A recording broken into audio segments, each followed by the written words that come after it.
igituba cyaciye imyeyo n'igituba kitaciye imyeyo bisa nkaho bitaryoha kimwe mu mirongorerwe iyo ari umugabo ariko kirongora.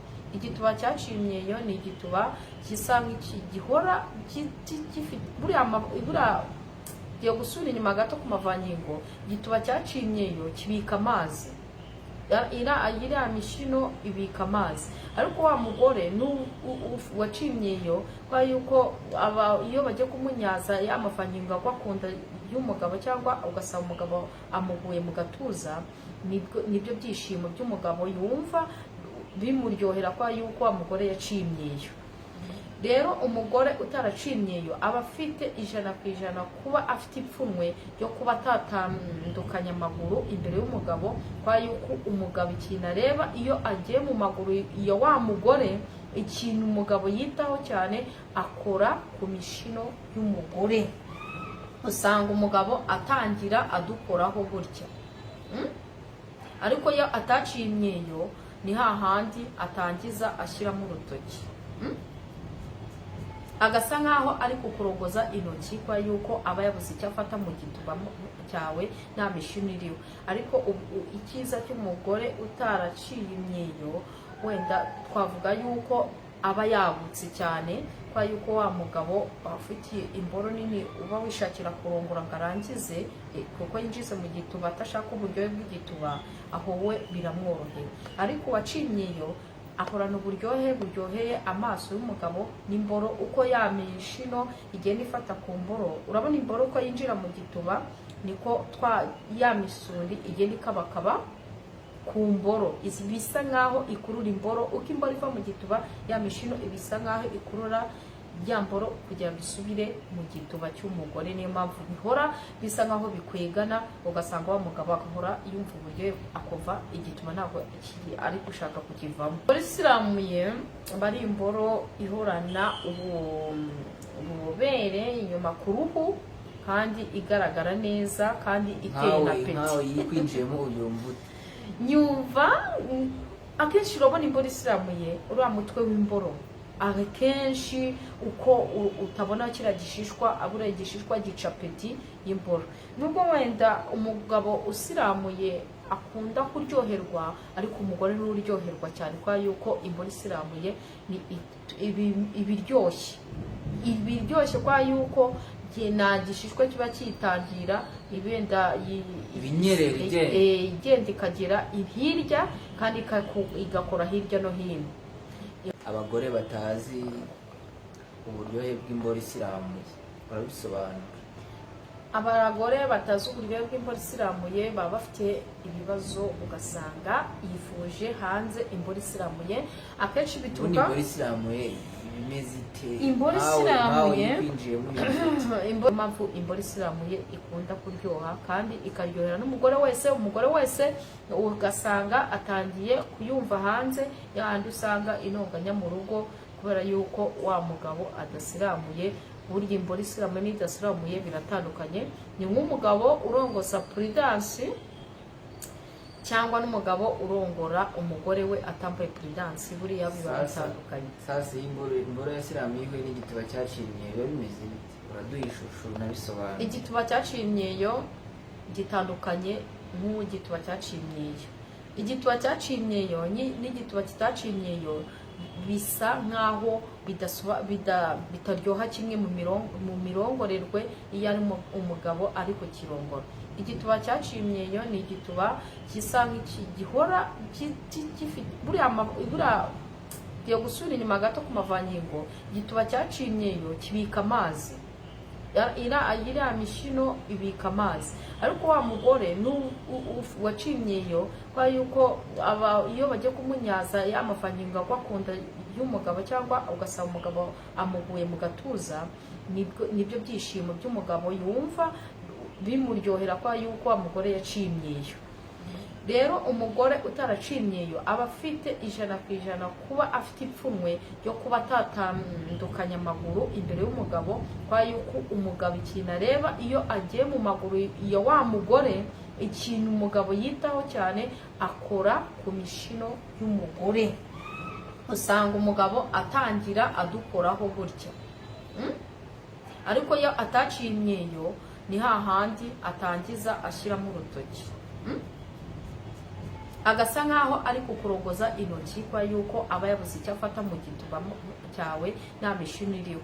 Ariko icyiza cy'umugore utaraciye imyeyo wenda twavuga yuko aba yagutse cyane kwa yuko wa mugabo afite imboro nini uba wishakira kurongora ngo arangize kuko yinjize mu gituba atashaka uburyohe bw'igituba, aho we biramworohera. Ariko uwaciye imyeyo ahorana uburyohe buryoheye amaso y'umugabo n'imboro uko ya mishino igenda ifata ku mboro. Urabona imboro uko yinjira mu gituba niko ya misundi igenda ikabakaba ku mboro, bisa nkaho ikurura imboro. Uko imboro iva mu gituba ya mishino ibisa nkaho ikurura ya mboro kugira ngo isubire mu gituba cy'umugore. Niyo mpamvu bihora bisa nkaho bikwegana, ugasanga wa mugabo akahora yumva uburyohe akumva igituba ntabwo ari gushaka kukivamo. Eva, iyo uvuze ngo uburyohe bw'igituba ni ibiki?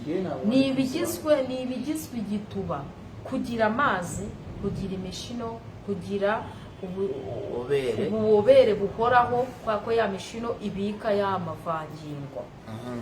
Ngira ngo ugisha abakunzi bacu ngo kunyaririmo. Kunyaririmo ni ibintu abagore bose badakunda kuba bashobora, kuba yuko usobanure neza babibone. Kunyaririmo urabona nk'urugero umugabo ashyizemo imboro mu gituba, uko asohora imboro mu gituba niko amavangingo agenda akurikira ya mboro, agasa nkaho asubizamo imboro mu gituba. niko akundi noneho cya gituba nacyo uko kinyara kiri gusa biba bivuga bikuntu bivuga biri gukoma amashyi, biri kuvuga ngo urabona uko bigenda bikwegana bikururana, niko wa mugabo noneho y'amavangingo akuramo imboro abanyarira ya mboro y'amavangingo yasubizamo kwa wa mugore aba yoroshye, aribyo bita kunyaririmo. Nanone akanyara ya mboro iri no mu gituba, ugasanga wa mugore araryohewe, arangije kenshi kwa kuko umugore agenda anyara niko agenda arangiza, na wa mugabo uko agenda ashyiramo mu gituba cy'umugore kinyara anyaririmo, niko wa mugabo atinda kurangiza. Ugasanga umwanya wo kurongora iminota myinshi, cyangwa wenda nk'urugero ku mugabo urongora akavuga ko arangiza vuba yahuye n'uwo mudamu, cyangwa akaba ari umudamu bimukorera buri munsi, araryoherwa ku buryo yisanga akoze iminota myinshi cyane. Sasa bikorwa gute? Yigisha abantu, uvuze ko abagore benshi batabishobora. Akenshi hari abagore bakunda kubigerageza, ariko burya bikunda kuba aho umuntu njye navuga ko ari amoko y'igituba, cyangwa ari igituba uko kiremye.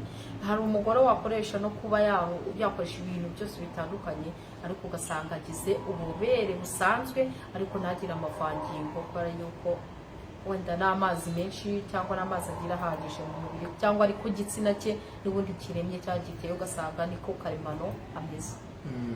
Umugore unyara ni bake ku ijana, kandi no kunyara amavangingo ya nyayo biragoye ku buryo umugore wabona ikizinga aho yanyariye kidafite umuhumuro mubi. Uri umugore unyara amavangingo afatika, ari amavangingo avuye mu mubiri, aba ari umugore unyara inkari zera ku buryo n'ikizinga cyajya kwishuka ntikizeho ibara.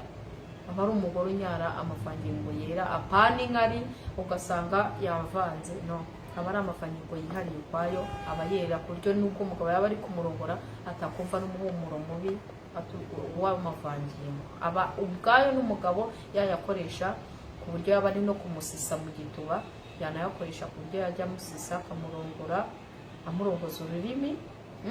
Hari ukuntu umugabo aba abona ko ugiye kurangiza, buri umugore yari amavangingo y'umweru aba ari kurangiza. Ni kwa kundi bavuga ngo iyo umugabo njye nyajije niho ndangiza.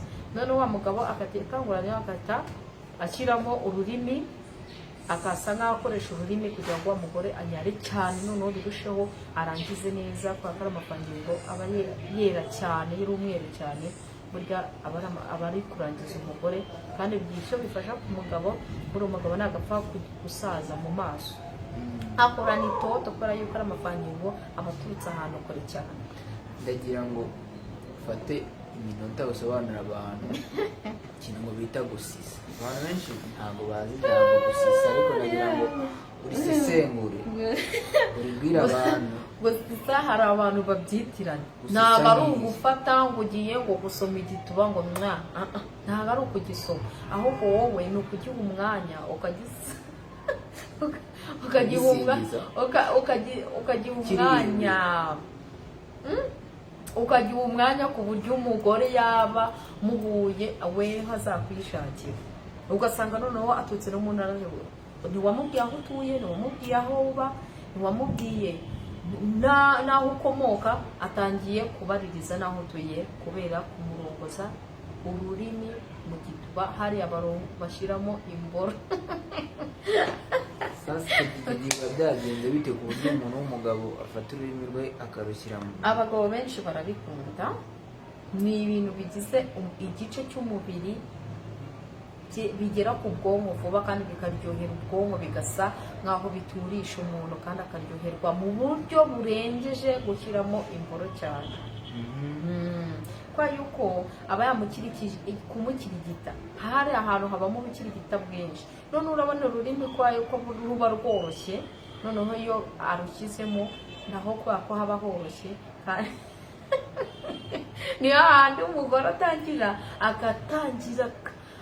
agasa nk'ujya ahantu kure, ugasanga noneho we atangiye gutekereza ibintu bindi noneho ugiye kumukorera, noneho wajya ushyiramo ya mboro, noneho akumva noneho ugejeje kure, ugasanga wa mugore arangije neza ku buryo atangira kujya gutekereza buri kanya ugasanga abandi bantu batekereza impamvu icyo umugabo aguha cyangwa agukorera, ku buryo n'umugore atangira ajya no kukwishakira kandi mu buryo wowe udasobanukiwe, ni uko kuba wamuhaye umwanya wo kumutegura mu gituba mo hagati wakoresheje ururimi.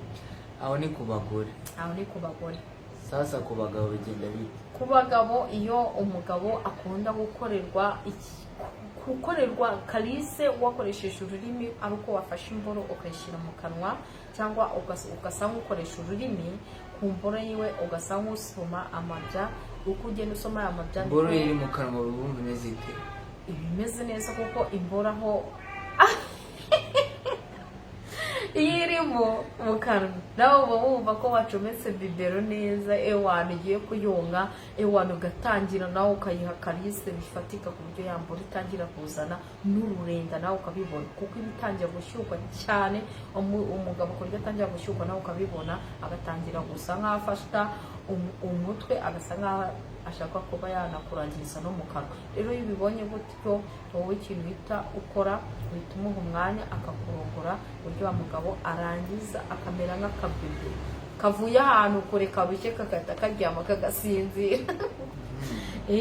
Buriya akenshi abagabo benshi babikunda niyo ahuye n'umugore nawe ufite isuku ihagije mu gitsina, akaba ari umugore udafite indwara mu gitsina cyangwa adafite umwanda, buriya nta mpamvu umugabo ubikunda nawe arabigukorera, kubera ko azi uburyo biryohamo kandi bigatuma mukora n'imibonano mpuzabitsina mwese mwishimye.